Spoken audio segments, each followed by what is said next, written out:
ഇന്നത്തെ ഒരു വലിയ ട്രെൻഡാണ് മക്കൾക്ക് കല്യാണം വേണ്ട. ഈ കെട്ടായിരിക്കുന്ന പിള്ളേർക്ക് ഒരു മാനസിക രോഗമുണ്ട്. ആ രോഗത്തിൻ്റെ പേര് ഗാമോഫോബിയ എന്നാണ്. ഭയമാണ്. ഞാൻ കെട്ടിയാൽ ശരിയാവുമോ, അവൾക്ക് പറ്റിയത് എനിക്ക് പറ്റുമോ, ഞങ്ങളുടെ അമ്മയുടെ കൂട്ട് അമ്മ ഇങ്ങനെ അച്ചായനെ കീഴടങ്ങിയിരുന്ന പോലെ ഞാനും ഇരിക്കേണ്ടി വരും. പക്ഷേ ഇന്ന് രണ്ട് കാര്യങ്ങളാണുള്ളത്. ഒന്ന്, ദാമ്പത്യം വേണ്ട. രണ്ട്, ദാമ്പത്യത്തിൽ പ്രവേശിക്കുന്നവർക്ക് എന്ത് വേണ്ട? മക്കളെ വേണ്ട. ഇപ്പം വേണ്ട, ഇപ്പം വേണ്ട, ഇപ്പം വേണ്ട, ഇപ്പം വേണം. പിന്നെ എപ്പം വേണം? നിങ്ങൾക്ക് തോന്നുമ്പം കിട്ടാൻ ഇത് ഉപ്പാപ്പം കളിയാ? ഇപ്പം വേണ്ട. ഏത് പിള്ളേർ ചോദിച്ചാലും പറയും ഇപ്പം വേണ്ട, ഇപ്പം വേണ്ട. മക്കൾ വേണ്ടാന്ന് പറയുന്ന മക്കളൊക്കെ ഇത് കേൾക്കണേ. വേണ്ട വേണ്ടെന്ന് പറയല്ലേ, കർത്താവ് തരുമ്പോൾ സ്വീകരിച്ചോ. പിന്നെ തോന്നുമ്പം കിട്ടാൻ ഇത് ഉപ്പാപ്പം കളി അല്ലിത്. മനസ്സിലായോ? നിനക്ക് തോന്നുമ്പം കിട്ടാനുള്ളതാണോ കുഞ്ഞ്? അല്ല. തമ്പുരാൻ തരുമ്പോൾ എന്ത് ചെയ്തോണം? വാങ്ങിച്ചോ.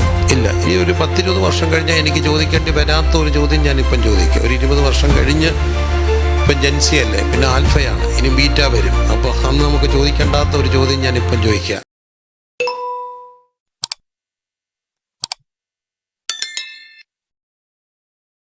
വേദപുസ്തകത്തിൽ വളരെ പ്രാധാന്യമുള്ളൊരു കാര്യമാണ് ഈ വംശാവലി എന്ന് പറയുന്നത്. അതുകൊണ്ടാണ് മത്തായി എഴുതിയ സുവിശേഷത്തിൽ നമ്മുടെ കർത്താവായ യേശുക്രിസ്തുവിൻ്റെ ജനനത്തെക്കുറിച്ച് പറയുമ്പോൾ അബ്രഹാം ഇസ്ഹാക്കിനെ ജനിപ്പിച്ചു, ഇസ്ഹാക്ക് യാക്കോബിനെ ജനിപ്പിച്ചു, യഹൂദയെ ജനിപ്പിച്ചു, യഹൂദ താമാരിൽ പാരസിനെയും സാരഹിനെയും ജനിപ്പിച്ചു എന്ന് പറഞ്ഞുകൊണ്ട് ഇങ്ങനെ വംശാവലി പറയുന്നുണ്ട്. ആ വംശാവലിയൊക്കെ നമ്മൾ സാധാരണ പഠിക്കാറില്ല, ശ്രദ്ധിക്കാറില്ല. പക്ഷേ വംശാവലി കുറേ സ്ത്രീകളുടെ ചരിത്രമുണ്ട്.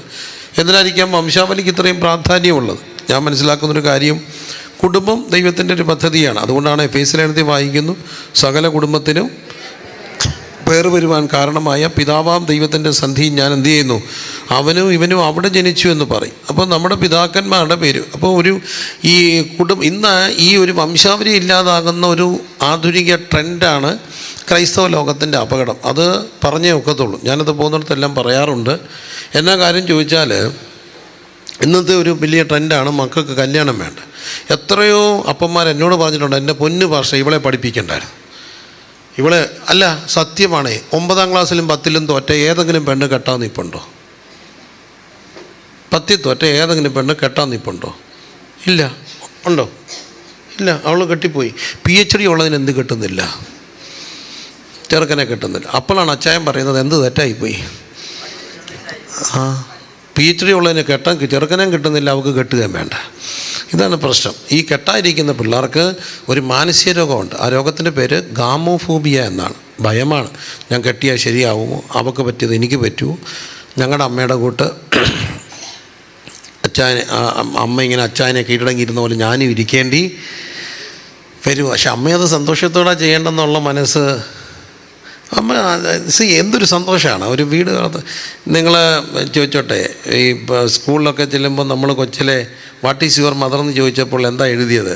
My mother is a housewife. അപമാനത്തോടാണ് ഇറങ്ങിയേ. അല്ല, ഞാനും ഭാര്യയും കൂടെ ഒരു സ്ഥലത്ത് പോയി ഇമിഗ്രേഷന് നിൽക്കുക. അപ്പോൾ എന്നെ കണ്ടപ്പം ചോദിച്ചു, your face is very familiar to you, what are doing എന്നൊക്കെ ചോദിച്ചിട്ട്, അപ്പോൾ പുള്ളി ഇമിഗ്രേഷൻ, അപ്പോൾ തൊട്ട് പുറകെ എൻ്റെ ഭാര്യ നിൽക്കുക. അവളോട് ചോദിച്ചു, what are you doing? Me his wife, that's my job. അപ്പോൾ അത് ചെറിയ കാര്യമാണോ? അല്ല, അതൊരു അഭിമാനത്തോടെ പറയേണ്ട ഒരു കാര്യമല്ലേ? അപ്പോൾ നമ്മൾ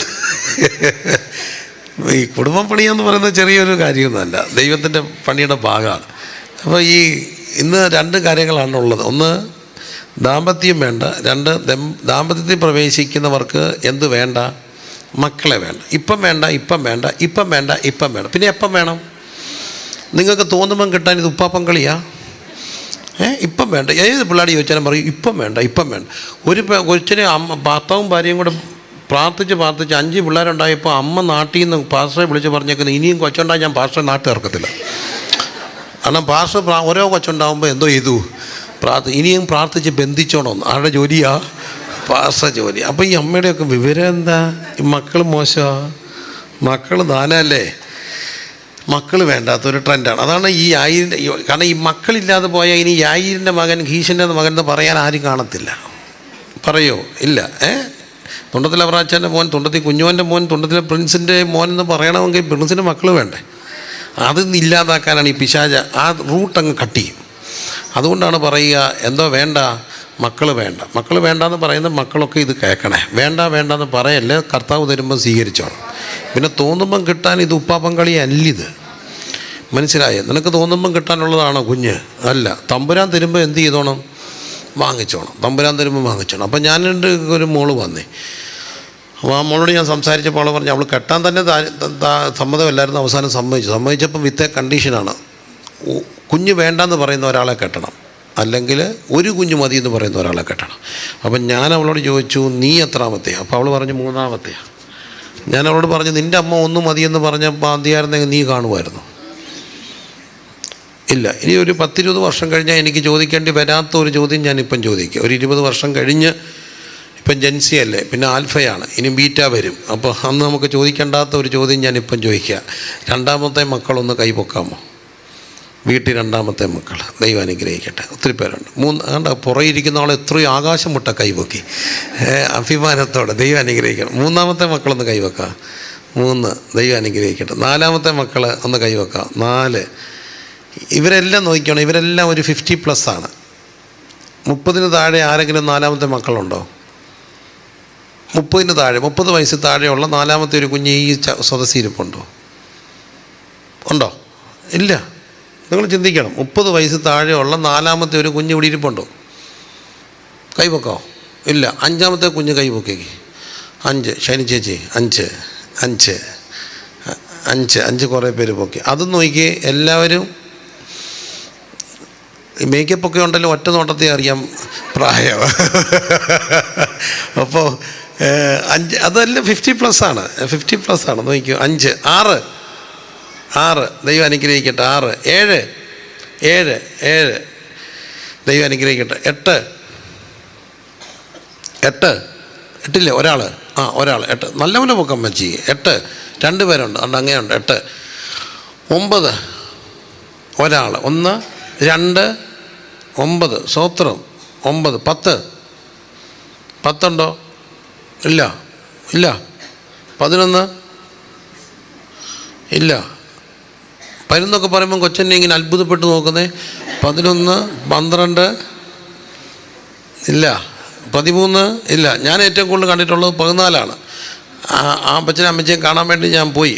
ഭയങ്കര സന്തോഷമായിരുന്നു. അപ്പോൾ എന്നോട് പറഞ്ഞു, മോനെ കല്യാണം കഴിഞ്ഞപ്പം ഡോക്ടർ പറഞ്ഞു ഭാര്യയ്ക്ക് യൂട്രസ് ക്യാൻസർ ആയി. അതുകൊണ്ട് ഇനി ഒരു കുഞ്ഞു പോലും ഉണ്ടാകത്തില്ല, യൂട്രസ് എടുത്ത് കളഞ്ഞേക്കാൻ പറഞ്ഞു. അപ്പോൾ അവർ രണ്ടും കൂടെ മുട്ടുകുത്തി പ്രാർത്ഥിച്ച്, തമ്പുരാനെ എൻ്റെ ഭാര്യയുടെ യൂട്രസ് ക്യാൻസർ സൗഖ്യമാക്കിയാൽ പിള്ളേരെ സ്വീകരിച്ചോളാന്ന് പറഞ്ഞു. കുട്ടത്ത് കർത്താവ് 1 2 3 4 5 6 7 8 9 10 11 12 13 14 ഉപവാസ പ്രാർത്ഥനയാണ്. അൺപാർലമെൻ്ററി വാർഡ് പറഞ്ഞെന്ന് പറയല്ലേ. എന്നിട്ട് ഈ കിളവൻ എന്നോട് പറയാം, pastor ji still I am okay, but my wife is not okay. That's not my problem, it is her problem. അപ്പോൾ it is not my problem. എൻ്റെ പൊന്നു പ്രിയരെ, മക്കളാരുടെ ദാനമാണ്? ദൈവത്തിൻ്റെ ദാനം. ഇതാണ് ഇങ്ങനെ വംശാവലി പറയുന്നതിൻ്റെ കാരണം എന്ന് പറയും. ഇത് ക്രൈസ്തവരറിയണം. ക്രൈസ്തവ സമൂഹത്തിൻ്റെ ഇടയിലോട്ട് ഈ തെറ്റിദ്ധാരണ വരുത്തിയേക്കുക. മക്കൾ കുറഞ്ഞ് മതി, എന്നാലേ ഒന്നായാലേ നമുക്ക്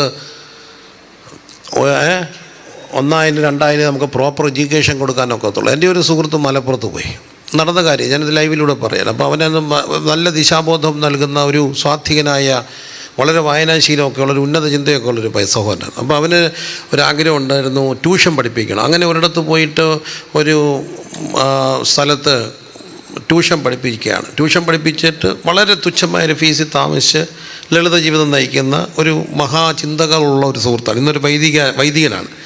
അപ്പോൾ അച്ഛൻ എന്നോട് പറഞ്ഞൊരു കാര്യമാണ്. അപ്പോൾ ഒരു ദിവസം സ്കൂളിലെ കുഞ്ഞ് ഈ ട്യൂഷന് വരുന്ന കുഞ്ഞ് വന്നാലും ചോദിച്ചപ്പോൾ പറഞ്ഞു, എന്നാ വരാൻ ചോദിച്ചപ്പോൾ പറഞ്ഞു, ഉമ്മാൻ്റെ 9-മത്തെ പ്രസവമായിരുന്നു പറഞ്ഞു. എത്രാമത്തെ ഞാൻ ചോദിച്ചപ്പോൾ 9-മത്തെയാണ്. അപ്പോൾ പുള്ളിക്കാരൻ അവിടെ ബാപ്പയെ കണ്ടിട്ട് പറഞ്ഞു, ബാപ്പ അത് നമ്മൾ ഇനി അത് നിർത്തണം, കാരണം അല്ലെങ്കിൽ കൊച്ചുങ്ങളെ നമുക്ക് പ്രോപ്പർ എഡ്യൂക്കേഷൻ കൊടുക്കണം, പ്രോപ്പർ ഹെൽത്ത് കൊടുക്കണം. അപ്പോൾ ഇദ്ദേഹം ഇതെല്ലാം കേട്ടിട്ട് അവസാനം പറഞ്ഞു, സാർ നിങ്ങൾ പറഞ്ഞെല്ലാം എനിക്ക് ഇഷ്ടപ്പെട്ടു, കാര്യമൊക്കെ ശരിയാണ്, പക്ഷെ പണ്ട് നിങ്ങളൊരിക്കലും എന്നോട് നിങ്ങളുടെ കർത്താവിനെക്കുറിച്ച് പറഞ്ഞില്ലായിരുന്നോ? പറഞ്ഞു. എനിക്ക് ആ കർത്താവിനെ വേണ്ട. നിങ്ങളുടെ കർത്താവിന് 2 പിള്ളേരെ നോക്കാനുള്ള കപ്പാസിറ്റി ഉള്ളൂ. നിങ്ങളുടെ കർത്താവിന് എത്ര പിള്ളേരെ നോക്കാനേ ഉള്ളൂ? 2. ഞങ്ങളുടെ കർത്താവിന് എത്ര വേണമെങ്കിലും നോക്കാം പിള്ളേർ. അപ്പം നമ്മളൊരു കാര്യം ഓർത്തോണം, എപ്പോഴും മക്കൾ തരുന്ന ആരാ? ദൈവം. മക്കളെ വളർത്തുന്ന ആരാ? ദൈവം. അങ്ങനെയാണെങ്കിൽ മക്കൾ, ഒരു കുഞ്ഞ് ജനിച്ചിട്ട് കുഞ്ഞങ്ങ് മരിച്ചുപോയി, സ്വർഗത്തിൽ കാണുമോ ഇല്ലയോ? കാണും. ഉറപ്പുണ്ടോ? ഉറപ്പുണ്ടോ? ഉണ്ട്. ഒരു കുഞ്ഞ് MR ആണ്. MR എന്ന് പറഞ്ഞാൽ മനസ്സിലായോ? എന്താ? Mentally retarded. ആ കുഞ്ഞ് സ്വർഗത്തിൽ കാണുമോ ഇല്ലയോ? കാണും. എനിക്ക് ഭയങ്കര എൻ്റെ ഒരു മനസ്സിൻ്റെ തിരിച്ചറിവ് മാറ്റി. ഒരു കുഞ്ഞിനെ വീട്ടിൽ ചെന്നപ്പോൾ 2 മക്കളിൽ ഒന്ന് ഫുള്ളി ടോട്ടൽ MR ആണ്. ആ കുഞ്ഞിൻ്റെ ഇരിപ്പും കട്ടുമൊക്കെ കണ്ടപ്പോൾ നമുക്കങ്ങ് സങ്കടം വന്നേ. അപ്പം ഞാൻ ഈ മനുഷ്യൻ്റെയൊക്കെ കാഴ്ചപ്പാട്, അപ്പോൾ അവരെന്നെ ഒരു പാഠം പഠിപ്പിച്ചു. അപ്പം എൻ്റെ സങ്കടം കണ്ടപ്പോൾ അമ്മ പറയും, എൻ്റെ പൊന്ന് പ്രിൻസ പാസ് സങ്കടപ്പെടാതെ, അതിനെ കാര്യം ഈ കുഞ്ഞിനെ ഓർത്ത് എനിക്ക് ഒരു സങ്കടമില്ല. ഞാൻ എന്നമ്മേ ഇവനിപ്പം മരിച്ചാൽ എവിടെ ചെല്ലും? പക്ഷേ ഈ ബുദ്ധിയുള്ളവനുണ്ടല്ലോ ഇവനെ ഓർക്കുമ്പോൾ എൻ്റെ ചങ്കിനകത്ത് ഇടിപ്പാ. കാരണം ഇപ്പം തന്നെ അവൻ്റെ കയ്യിലിരിപ്പ് ശരിയല്ല. വയസ്സ് 10-15 ഉള്ളൂ. ഇപ്പം തന്നെ 3 പ്രേമം പിടിച്ചു കഴിഞ്ഞു. അവന് ഇനി എന്തോ ചെയ്യുമെന്നുള്ളതാണ് എൻ്റെ പേടി. ഇവനെ ഓർത്ത് പ്രാർത്ഥിക്കണം. പക്ഷേ ഇവനെ ഓർത്ത് എന്ത് ചെയ്യേണ്ട? പ്രാർത്ഥിക്കേണ്ട. സത്യമല്ലേ അമ്മ പറഞ്ഞ ഈ MR ഞാൻ അന്നേരം ഈ അമ്മ എന്നെ പഠിപ്പിക്കുകയാണ്. എന്നോട് പറയുകയാണ്, പാപം എന്തെന്ന് ഇവൻ അറിയത്തില്ല, പാപം ചെയ്യാനുള്ള ശേഷിയില്ല, അതുകൊണ്ട് 100% അവൻ മരിച്ചാൽ എവിടെ ആയിരിക്കും? അത് സത്യമാകട്ടെ. ഈ MR ആയിട്ടുള്ളവരൊക്കെ മരിച്ചാൽ സ്വർഗത്തിൽ കാണും. അവർ നല്ല തിളങ്ങിക്കാണും. അതുകൊണ്ട് ഒരു കുഞ്ഞിന് ജന്മം കൊടുക്കുക എന്ന് പറയുന്നത് ചെറിയൊരു കാര്യമല്ല. നിത്യതയ്ക്കൊരവകാശം കൊടുക്കുകയാണ്. നിത്യതയ്ക്കൊരവകാശം കൊടുക്കുന്ന സ്വർഗീയ നിത്യനായ ദൈവത്തിൻ്റെ നിത്യതയിലേക്കുള്ള ആ വലിയ മാർഗത്തിൽ ദൈവം നമുക്ക് തരുന്ന പങ്കാളിത്തമാണ് ദാമ്പത്യത്തിലെ മക്കളെന്ന് പറയുക. മറക്കരുത്, ദാമ്പത്യത്തിലെ മക്കൾ. അപ്പോൾ അതുകൊണ്ട് ക്രൈസ്തവ സമൂഹം എന്തിനു വേണ്ടി പ്രാർത്ഥിക്കണം? മക്കൾക്ക്. ഞാനിപ്പോൾ ഇന്ന് കൊടുത്ത മുഴുവൻ കാര്യം ചോദിച്ചോട്ടെ. ഞാൻ വളരെ വേദനയോടാണ് പറയുക. എനിക്ക് 4ാമത്തെ ഒരു കുഞ്ഞുണ്ടായപ്പോൾ എന്തോ ബഹളമായിരുന്നറിയാം. പണിയൊന്നുമില്ലല്ലോ, ദശാംശം കൊണ്ട് വളർത്താമല്ലോ എന്ന് പറഞ്ഞ വിശ്വാസികളുണ്ട്. അവൾ പ്രസവിച്ച് കഴിഞ്ഞപ്പം എന്നെ പൊന്നെ ചെല്ലുന്നവരെല്ലാം ചോദിച്ചത് നിർത്തിയോ. അവസാനം തൂക്കാൻ വന്നൊരു ചോദിച്ചു നിർത്തിയോ ഇല്ലെന്ന് പറഞ്ഞപ്പോൾ ഇവർ ആ ചൂലങ്ങ് തിരിച്ചു പിടിച്ചോണ്ടങ്ങ് ചെന്ന് നിർത്തിയില്ലടി കൊച്ചേന്ന് ചോദിച്ചോ. ഇവർക്കെന്തൊരു സോക്കേടാ. അപ്പോഴത്തന്നെ ഇവർക്ക് ഹാർട്ടിൻ്റെ ഇടിപ്പ് കൂടി. പിന്നെ ഡോക്ടർ വന്നു, നേഴ്സ് വന്നു. ചുരുക്കത്തിൽ വാതിലടച്ചിട്ട് എഴുതി വെച്ചു, സന്ദർശകരെ അനുവദിക്കുന്നതല്ല, ഒറ്റക്കുറ്റം 4ാമത്തെ കൊച്ചുണ്ട്. എൻ്റെ പൊന്നു പാസ്റ്റർ ഒന്ന് പ്രാർത്ഥിച്ചോണം. ആര് പ്രാർത്ഥിച്ചാലും പറയും നിന്നയേറ്റ കൊച്ചാണ്. കാരണം അവൻ 4ാമത് ജനിച്ചപ്പോൾ തൊട്ട് തലേ നിന്നയായിരുന്നു. അയ്യോ 4ാമത്തെ. നമ്മുടെ സമൂഹത്തിൻ്റെ പ്രശ്നമല്ലേ അത്? കാഴ്ചപ്പാടിൻ്റെ പ്രശ്നമാണ്. പക്ഷെ മക്കൾ ആര് തരുന്ന? മക്കൾ ദൈവം തരുന്ന. ഈ മക്കളെ അങ്ങ് വളർത്താൻ തമ്പുരാൻ തരുന്ന ജീവിതത്തിൻ്റെ ഭാഗ്യം. എത്രയോ അമ്മമാർ ജോലി വേണ്ടാന്ന് വെച്ചിട്ട് വിദ്യാഭ്യാസമുള്ളവർ കുഞ്ഞുങ്ങളെ വളർത്തി കുഞ്ഞുങ്ങളെയൊക്കെ സ്വർഗത്തിൽ കൊണ്ടുചെല്ലാൻ വേണ്ടിയാണ്. അവിടെ ഏറ്റവും വലിയ ലക്ഷ്യം എന്താ? ഈ മക്കളെ വചനം പഠിപ്പിക്കണം, അവരെ പഠിച്ച് നല്ല മനുഷ്യരാക്കണം. ഈ ക്രിസ്മസ് കാലഘട്ടത്തിൽ എപ്പോഴും ഓർത്തോണേ, ഏറ്റവും വലിയൊരു കാര്യമെന്ന് പറയുന്നത് ദൈവം ആരായിട്ട് മാറി എന്നുള്ളതാണ്. ദൈവം മനുഷ്യനായി മാറി എന്നുള്ളതാണ് ക്രിസ്മസിൻ്റെ ഏറ്റവും വലിയ സന്ദേശം. ദൈവം മനുഷ്യനായി മാറിയ ദൈവത്തെ നമ്മൾ കാണുമ്പോൾ നല്ല മനുഷ്യനെ കാണണമെങ്കിൽ ആരെ കണ്ടാൽ മതി? യേശുവിനെ കണ്ടാൽ മതി. അപ്പോൾ ക്രിസ്മസ് നമ്മളെ പഠിപ്പിക്കുന്ന പറ്റിയൊരു സന്ദേശമുണ്ട്. ആർക്കും ക്രിസ്തുവിലൂടെ ആരാകാം? നല്ല മനുഷ്യരാകുക എന്നുള്ളതാണ് ഏറ്റവും വലിയൊരു കാര്യം. നല്ല മനുഷ്യർക്ക് ജന്മം കൊടുക്കുക എന്നുള്ളത് വലിയൊരു കാര്യമാണ്. നല്ല മനുഷ്യരാക്കി മക്കളെ വളർത്തുക എന്നുള്ളത്, ആ മക്കളെ ദൈവസന്നിധിയിൽ എത്തിക്കുക എന്നുള്ളത്. അതുകൊണ്ട് മറക്കരുത് നമ്മൾ ദൈവീക ദൗത്യങ്ങളിൽ ഭാഗവാക്കാകാൻ കർത്താവ് തരുന്നൊരു ഭാഗ്യമാണ്. ഹല്ലേലൂയ. അതുകൊണ്ടൊക്കെയല്ലേ സാധു കുഞ്ഞ് മരിച്ചപ്പോഴും പാടി, ദുഃഖത്തിൻ്റെ പാനപാത്രം കർത്താവ് എൻ്റെ കയ്യിൽ തന്ന സന്തോഷത്തോടെ അത് വാങ്ങും. എന്തുകൊണ്ടാണ്? യോബും പറയുന്നുണ്ട്, ഹല്ലേലൂയ, കർത്താവ് എടുക്കട്ടെ, പക്ഷേ എന്നെ വീണ്ടെടുക്കുന്നവൻ ജീവിച്ചിരിക്കുന്നു, ഞാൻ അവനെ കാണും, അന്യനല്ല, സ്വന്തം കണ്ണുകൊണ്ട് ഞാൻ അവനെ കാണും എന്നുള്ള വലിയ ഒരു സന്ദേശം. ഹല്ലേലൂയ. അപ്പോൾ ഇവിടെ നമ്മൾ കാണുകയാണ് ഈ വംശാവലിയെക്കുറിച്ചാണ് ഞാനവിടെ പറഞ്ഞത്. ഏതായാലും ആ വംശാവലി മുമ്പോട്ട് പോവുകയാണ്. അവിടെ ഞാൻ എസ്തർ വായിച്ചപ്പോൾ കണ്ട വംശാവലിയുടെ ഒരു ചിന്ത ഇന്നുകൊണ്ടൊരു ചെറിയ ദൂത് എളിയദാസൻ പറഞ്ഞതേ ഉള്ളൂ. വീണ്ടും മുമ്പോട്ട് പോകുമ്പോൾ നമുക്ക് കാണുന്നു